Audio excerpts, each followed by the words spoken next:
1 Chroniques, chapitre 8. Benjamin eut pour fils Béla, son aîné, Ashbel le deuxième, Ashrak le troisième, Nosha le quatrième et Rapha le cinquième. Les fils de Béla furent Hadar, Géra, Abihud, Abishua, Naaman, Akoar, Géra, Shephupham et Huram.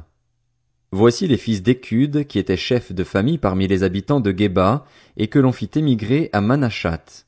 Naaman, Akija et Géra. Géra, celui qui les fit émigrer, eut pour fils Uza et Akishud. Shacharaïm eut des enfants dans le pays de Moab, après avoir renvoyé Hushim et Baara, ses femmes. De sa femme Odesh, il eut Jobab, Tsibja, Mesha, Malkam, Jéhutz, Shokja et Mirma. Ce sont là ses fils, qui étaient chefs de famille. De Hushim il eut Abitub et Elpaal. Fils d'Elpaal, Héber, Mishéam et Shemer, qui construisit Ono, Lod et les villes qui en dépendent. Beria et Shema, qui étaient chefs de famille parmi les habitants d'Ajalon, mirent en fuite les habitants de Gath. Ashjo, Shashak, Jérémoth, Zebadja, Arad, Éder, Mikaël, Jishpha et Josha étaient les fils de Beria. Zebadja, Meshulam, Iski, Héber, Jishmeraï, Zizlia et Jobab étaient les fils d'Elpaal. Jakim, Zikri, Zabdi, Eliénaï, Tsiltaï, Eliel, Adaja, Beraja et Shimrat étaient les fils de Shimei. Jishpan, Héber, Eliel, Abdon, Zikri, Hanan, Hanania, Elam, Antodija, Jiftedja et Pénuel étaient les fils de Shashak. Shamsheraï, Shesharia, Atalia, Jaar-Eshia, Elija et Zikri étaient les fils de Jérokam. Tous ceux-là étaient des chefs de famille dans leur lignée, c'étaient des chefs. Ils habitaient à Jérusalem.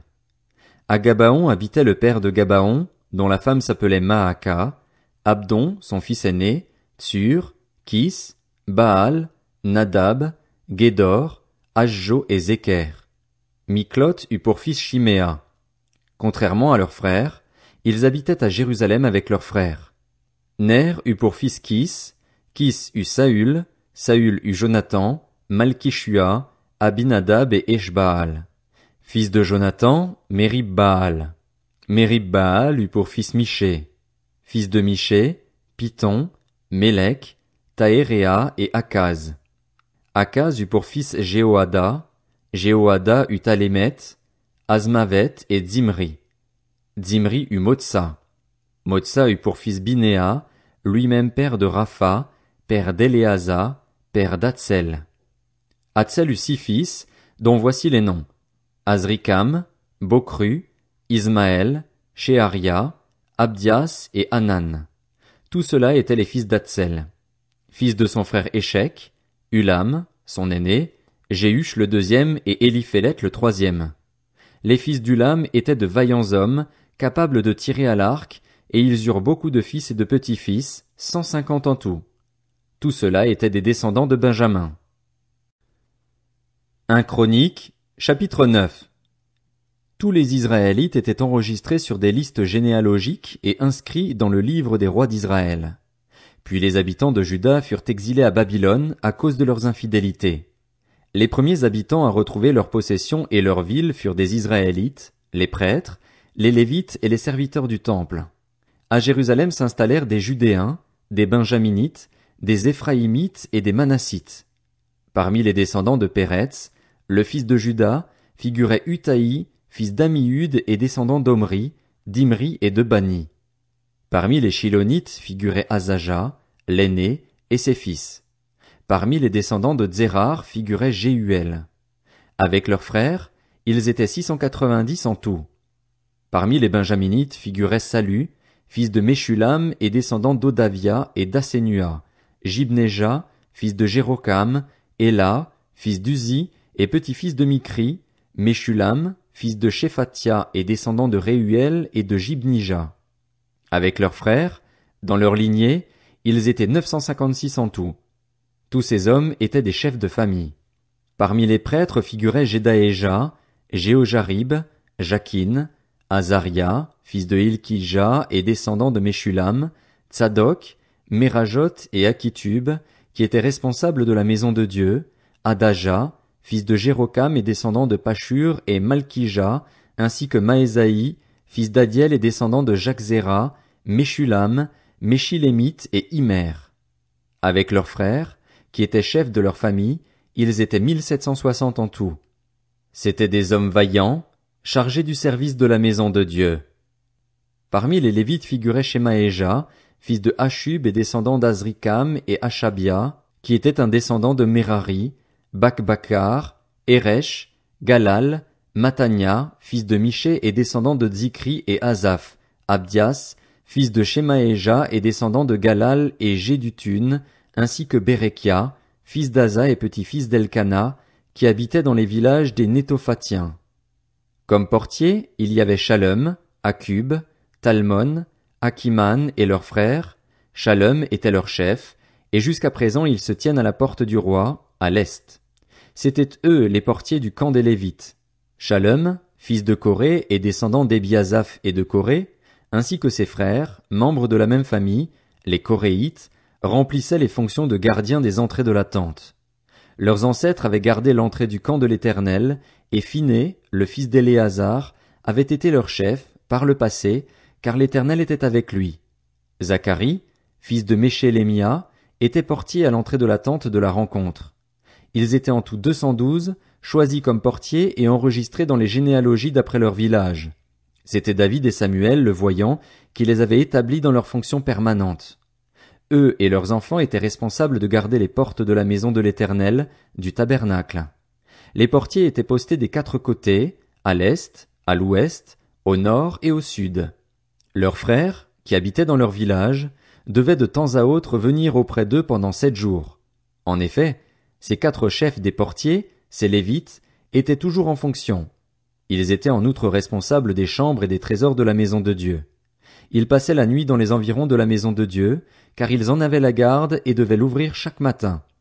Quelques-uns des Lévites étaient responsables des ustensiles du service, qu'ils comptaient en les rentrant et en les sortant.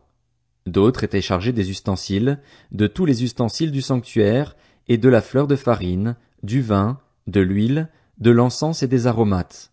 C'étaient des fils de prêtres qui faisaient les mélanges pour les parfums aromatiques. Mattissia, l'un des Lévites, fils aîné de Shalom le Coréite, s'occupait des gâteaux cuits sur la plaque. Quelques-uns de leurs frères, des Kéatites, étaient chargés de préparer pour chaque sabbat les pains consacrés. Les chefs de famille des Lévites, qui étaient musiciens, habitaient dans les chambres. Ils étaient dispensés des autres fonctions parce qu'ils étaient à l'œuvre jour et nuit. Tels étaient les chefs de famille des Lévites en fonction de leur lignée. Ils habitaient à Jérusalem. Le père de Gabaon, Jéhiel, habitait à Gabaon et sa femme s'appelait Maaka. Abdon était son fils aîné, puis venaient Tsur, Kis, Baal, Ner, Nadab, Gédor, Ashjo, Zacharie et Miklot. Miklot eut pour fils Shiméam. Contrairement à leurs frères, ils habitaient à Jérusalem avec leurs frères. Ner eut pour fils Kis eut Saül eut Jonathan, Malkishua Abinadab et Eshbaal. Fils de Jonathan, Mérib-Baal. Mérib-Baal eut pour fils Miché. Fils de Miché, Piton, Mélec, Tachréa. Akaz eut pour fils Jaéra eut Alémet, Azmavet et Zimri. Zimri eut Motsa eut Binéa, lui-même père de Réphaja, père d'Éléasa, père d'Atsel. Atsel eut 6 fils, dont voici les noms: Azrikam, Bokru, Ismaël, Sheharia, Abdias et Hanan. Ce sont là les fils d'Atsel. 1 Chronique, chapitre 10. Les Philistins livrèrent bataille à Israël, et les Israélites prirent la fuite devant eux. Ils tombèrent morts sur le mont Gilboa. Les Philistins rattrapèrent Saül et ses fils, et ils tuèrent Jonathan, Abinadab et Malkishua, les fils de Saül. L'effort du combat porta sur Saül. Les archers le touchèrent et le blessèrent.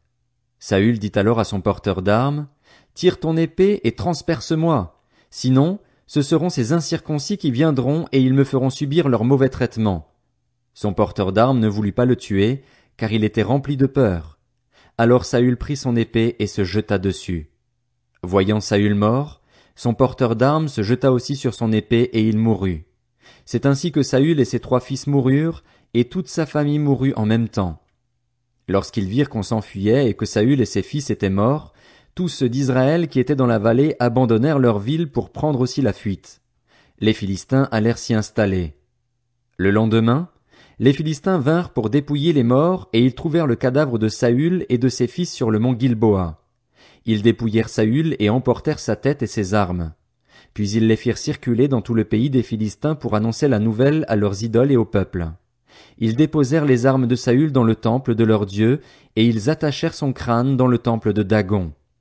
Lorsque toute la population de Jabès en Galaad apprit tout ce que les Philistins avaient fait à Saül, tous les hommes vaillants se levèrent. Ils enlevèrent les corps de Saül et de ses fils et les amenèrent à Jabès. Ils enterrèrent leurs ossements sous le térébinthe à Jabès, puis ils jeûnèrent pendant 7 jours. Saül mourut à cause de l'infidélité dont il avait fait preuve envers l'Éternel, parce qu'il n'avait pas respecté la parole de l'Éternel, allant même jusqu'à interroger et consulter ceux qui invoquent les esprits. Il ne consultait pas l'Éternel, aussi l'Éternel le fit mourir et transféra la royauté à David, fils d'Isaïe.